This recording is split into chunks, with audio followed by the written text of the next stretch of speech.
Build Your Business listeners. This is Matt Reynolds, your host for the podcast, and you are listening to what we are calling the legacy episodes. And really, these are the pre-episodes that really led to this podcast, the Build Your Business podcast. This is really my life's work and my brother's life's work in building your business. And so they were originally published in the Barbell Logic podcast as part of the Principles or Coaching Success series, but really touch on similar topics to the Build Your Business podcast: how to improve your productivity, how to set and accomplish your goals, deprioritize urgent tasks, to focus on what is most important to you, and most importantly, to become a better person and leader and business owner overall.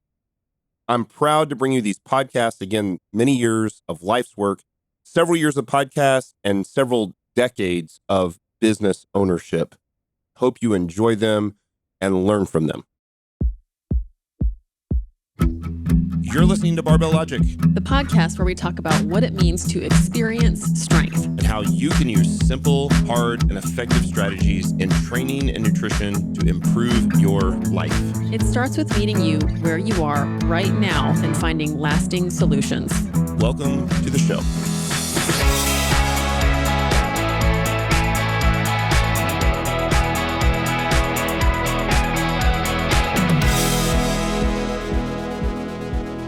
You're listening to the Barbell Logic podcast. This is another episode of the Coaching Success series. I'm your host, Matt Reynolds. Hey, happy Friday, everyone. Hope you guys have a great weekend this weekend. Hope the week has been excellent. Hope you've got a ton of stuff done. I want to dive right in this morning and just say, look, there is a thing that I continue to talk to other business owners or founders about, that it seems like they're constantly struggling with output, with the amount of work that they do. And I'm just going to really shoot you straight today. It's just laziness. There is something about the wonderful piece of freedom that you get when you work for yourself, where no one else is looking over your shoulder, especially when you're small, you don't have a lot of employees, or maybe you're just an employee of one, business of one, that allows you this incredible freedom to work when you want and where you want. And especially if it's a remote business, there's a tremendous amount of freedom that comes with that. But I have noticed that more than 50% of those business owners ultimately are just kind of lazy. And the reality is that you have way more time than you think you have to get jobs done. And some of this has come from discussions that I've had with other founders, some with my own team who is excellent at output. I think it's deeply ingrained in our culture. You all know my morning routine. I'm recording this right now. It's 5:25 in the morning. I've already done all my online coaching. I've already worked through the financials, actually from January through August for the business, made adjustments, cleaned up things.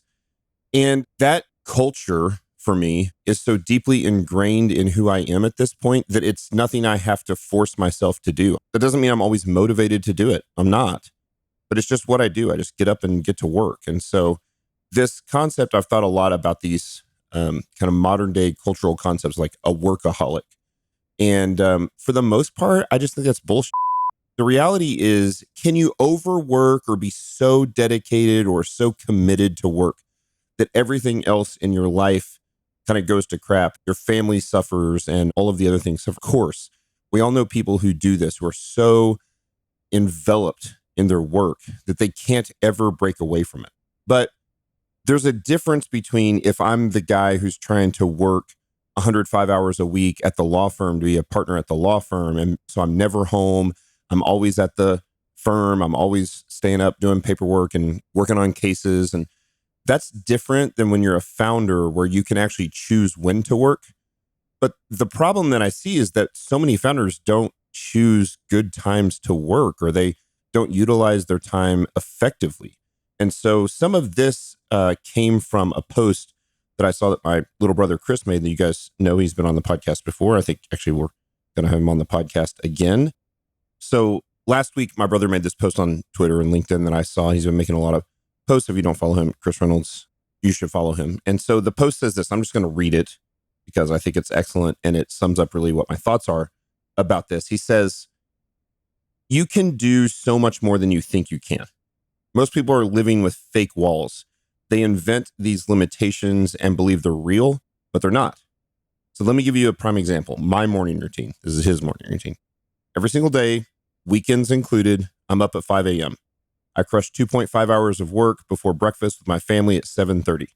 That's an extra 5 hours on weekends that most people don't get. The greats all do this. Just look at Kobe Bryant. And I've talked about this on the podcast and in my book. In his biography, he talks about how he'd been waking up at 4 a.m. and grinding for so long, like his whole life. He knew no one else could ever catch up. So you might hear people say, you can't work on weekends. That's unhealthy. Bullshit. That's just another made up wall.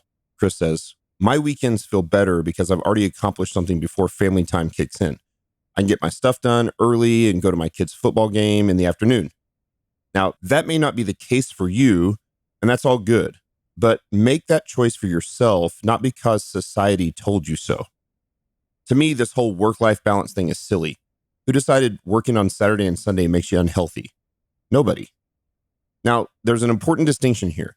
Not wanting to do that isn't the same as saying you can't. And even if you say you can't, I'm going to respectfully disagree. It's a trained skill. I'm good at it because I've done it for so long and now I enjoy it. And by the way, as a side note, it's the same for me. I like getting up early in the morning and knocking out work. I don't set an alarm. I wake up, especially this last year, in the threes, 3 o'clock, 3:30, 3:40, whatever. This morning is 3:17 is the time I woke up. And the first thing I think is I get 3-4 hours worth of work before my family even wakes up. That's a half day's worth of work before anybody even wakes up or the rest of the world is doing work. So it's not just about mornings or weekends. It's about all those little pockets of time throughout the day. What are you doing at the doctor's office or between innings at Little League games? Most people are on TikTok doom scrolling. Don't do that. I'm not saying to never relax. Sometimes after a day of back-to-back meetings, I'll watch Game of Thrones at night. My brain needs it. But that's different from making it a daily routine. Think about it like this. While you're binging Netflix, someone else is taking courses and building skills. They are lapping you fast. So don't limit yourself because you believe things that just aren't true. You've got more capacity than you think. You just need to tear down those fake walls and start pushing your limits. And so I'll give you some examples of this in my life. And I've done this before many times on the podcast, so I'll keep it quick. I just got back from back-to-back trips. I've traveled 20 out of 30 weeks. As I told you last weekend on the podcast, I was in Ogden, Utah at Hill Air Force Base with a new Air Force contract, and then went to LA for the All-In Summit. And they were just long days. And just, I think 2 weeks before Ogden, Utah, I was in Vegas with Hormozy. Those were long days. And so I came home from LA and I was just exhausted. I was just totally exhausted.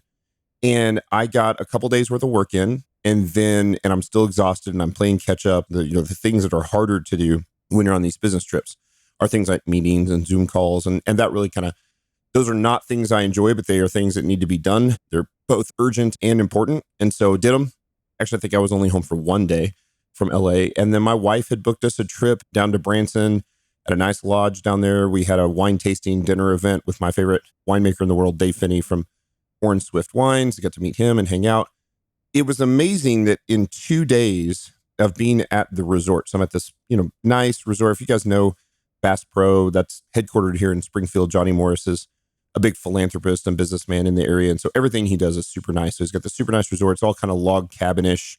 Imagine kind of what Bass Pro's, the rooms look like that. Nice leather furniture, big log cabins, fireplaces, things like that. And so, we got a nice room at the resort.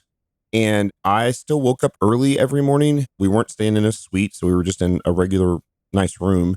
And so here I am up early and my wife is sleeping. So I would just go out into the lobby of the resort and sit in the leather chairs. There was a 9-foot grizzly bear over my shoulder, a stuffed grizzly bear, of course. And I just knocked out a few hours worth of work. I got great sleep. We went to the spa the second day, had a massage, spent a couple hours in, the hot tubs and cold tubs and steam saunas and all that kind of stuff. Had the nice wine tasting event, had another really good night's sleep. And it was just amazing how refreshed that made me. Now, here's the thing. Even though I had 2 days of quote unquote vacation with my wife, I had 3 or 4 hours every morning that she was asleep and I was not. And so I got up and did the work. I got up and got my work done so that when Sunday came along, which often for me is a day where I have to get a bunch of work done because I'm prepping for the week. I know that my staff is waiting to kind of hear from me on Monday morning. I sort of build all these drafts and save them as drafts on Sunday. So I'm not sending the staff things on Sunday. Monday morning, they get up and they've heard from me. Here's where we're going. Here's the direction of the week. I do all those things on the weekends and I enjoy it. And I still very much enjoy Saturday is kind of our main, I've said this before, it's kind of our main rest day or Sabbath day. We do family stuff. It's the fall. We'll go to fall festivals. We'll walk around. We may go watch a movie. I think we're going to go watch a movie today. We'll do that kind of stuff on the weekends, but that doesn't mean that I don't work at all, right? If I'm in my truck, if I'm in my car, I'm listening to an audiobook or a podcast. I don't listen to music. I rarely grocery shop. Occasionally we've got this, nice grocery store right up the road from me. Most of the stuff delivered, but occasionally you're like, oh, I'm going to make a nice dinner tonight. So I need a few ingredients. I throw in the earbuds. I listen to the podcast. I listen to the audiobooks. I'm getting work done so that I've run my entire life on efficiency mode. Everything is about efficiency so that I can spend time doing the things I really love to do, which is like spending time with my family. And so a lot of you founders and business owners out there are spending too much time doing stuff that doesn't matter. You're still probably, hopefully, spending good quality time with your family and the stuff that does matter, training, things like that. But the thing that really is kind of getting pushed out is the quantity of work that you can do. And of course, the whole book that I wrote of Undoing Urgency is about quality over quantity, or quality, especially high quantity of quality work. The reality is that everybody, like, you think 40 hours a week is normal, right? It's not for a business owner. It needs to be more, and you have more, and it doesn't have to crush you. It doesn't need to be 100 hours a week, but 40 is like the bare minimum. And if you do it and do it well, and you do it efficient, you do it early in the morning, and it's not really, like Chris said, it's not about early mornings or at night or between innings of the ball game or whatever. It's just about getting good work done at the time that you can get it done. But what often happens is you make up excuses for yourself. Yeah, I get it done later, or I'll get it done tomorrow. No, every day. I don't know the last day I took a legit 24-hour day completely off of work. I'm CEO of this company. I love this company. I love this staff. I love our clients. I love my job. There's tremendous amount of freedom. No one, even to this day, as big as Barbell Logic is, as many staff members as I have, leadership team, mission control, board members, investors, all that sort of stuff, I still set my own schedule. I work when I want. But you know what? No one has ever come to me and said, I think you should work a little more because I get up at 3:30 in the morning and work, and I knock stuff out, and I get all the urgent work done first. And then I start to move to the important work, and then I train, and then I eat, and then I take a shower, and then I do CEO important work the rest of the day, which might be meetings. It might be just strategy stuff with mission control. My whole day is built around that. Now, it hits about 3:00 in the afternoon. I'm going to shut down. 4 o'clock in the afternoon, I typically am going to shut down. I might take a little nap, get up, and then it's family time. And there are days where work is so crazy and so nuts that sometimes that family time, and as my daughters have gotten older, they're not in the house every single night. But if we've blocked off a night for family, it's for family. If I'm looking around and there's no kids here, and my wife is working on schoolwork because she teaches a classical education class to a bunch of seventh graders, she might be working on that. I might knock out another 2-3 hours of work in the evenings, but it's a little more relaxed work. It's often more creative work. Maybe there's a whiskey in my hand. But the key is this work-life balance thing is crap. And if you're not somebody who is a true workaholic where you work so much that your family is suffering, then I don't really even believe that exists. I think that those of us who have chosen to be business owners, or for lack of a better term, are called to work. We're not called to be lazy. We're not called to work less. Of course, I don't have to clock in at 8 a.m. and clock out at 5 p.m. and get my 1 hour lunch break. That's not the way I live my life. I get up early, I knock out the work, I do the work. I am completely self-motivated, intrinsically motivated to do the work. And honestly, I would love to say it's for the business and for the staff and for the clients. And there is certainly some of that, but it's mostly for me. I love the feeling of accomplishment that I get. It's just wired into my brain at this point. So if that's you or not you, and you're struggling with that, what I've found is that it's all about changing momentum. I had a great talk with a good friend a couple days ago, and he's a business owner, a small business owner, and he had to go on several kind of family trips, and they had like a funeral and they had some stuff they had to go to. And so he came back and just was kind of like out of the work mode. Now, most of his work has to be done in person. He does all sorts of like tree trimming and pressure washing and gutter cleaning and Christmas lights and things like that. We can't do that stuff while you're traveling. But what he could have done is take his computer, hotspot off his phone, which is what I would do. And when we go on road trips, unfortunately, my wife has to drive and I hotspot off the phone so that when we get to the place we're going, I can actually enjoy my family, enjoy the vacation, enjoy the trip, whatever. And so he didn't do that. So he came back, and what had happened is this flywheel, this massive granite flywheel of momentum had slowed basically to a stop. And all of a sudden, the next thing he knows, like there's no income coming in. He doesn't have jobs lined up on the calendar. Those are all things that could have been done while on quote unquote vacation or on travel trips with his family. So I just walked him through. I said, man, I talked to him about lunchtime on Sunday. And I said, you need to do work this afternoon. You need to do 2, 3, 4 hours worth of work this afternoon and just get that granite flywheel moving again. And it's going to be hard and it's not going to be motivating. This is the kind of white knuckle discipline that doesn't last very long. But once that flywheel gets going, that big, heavy granite flywheel, you start to turn that thing and it starts to turn on its own. And then it just becomes habit. It goes from discipline to motivation to habit. And so saw him again yesterday and actually saw him Tuesday morning.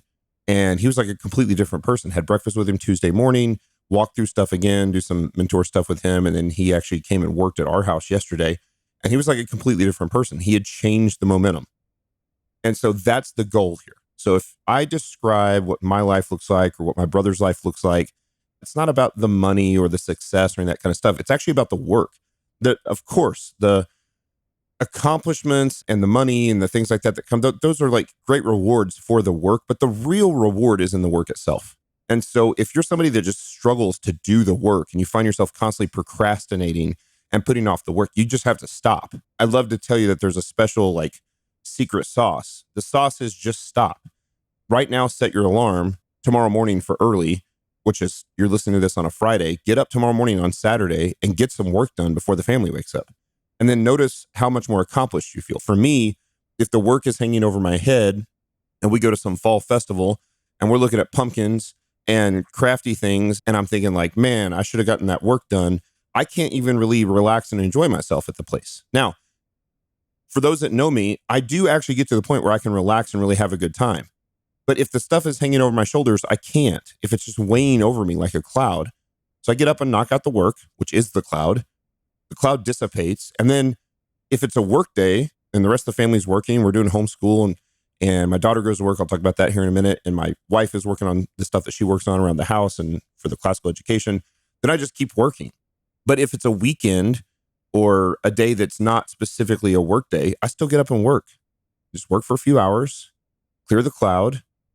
Now you don't have it hanging over you for next Monday. You're like, oh, Monday, I'm going to be so swamped. No, I get up on Monday mornings and Mondays are actually one of my favorite days of the week because I've worked on the weekend and no one else does. And that's, by the way, I'm not throwing shade on my staff. I actually like the fact that my emails aren't getting blown up on the weekends and Basecamp notifications. It allows me to really get ahead so that when I get up on Monday morning, I have very little work, urgent work that I have to do. I get to dive right into the important.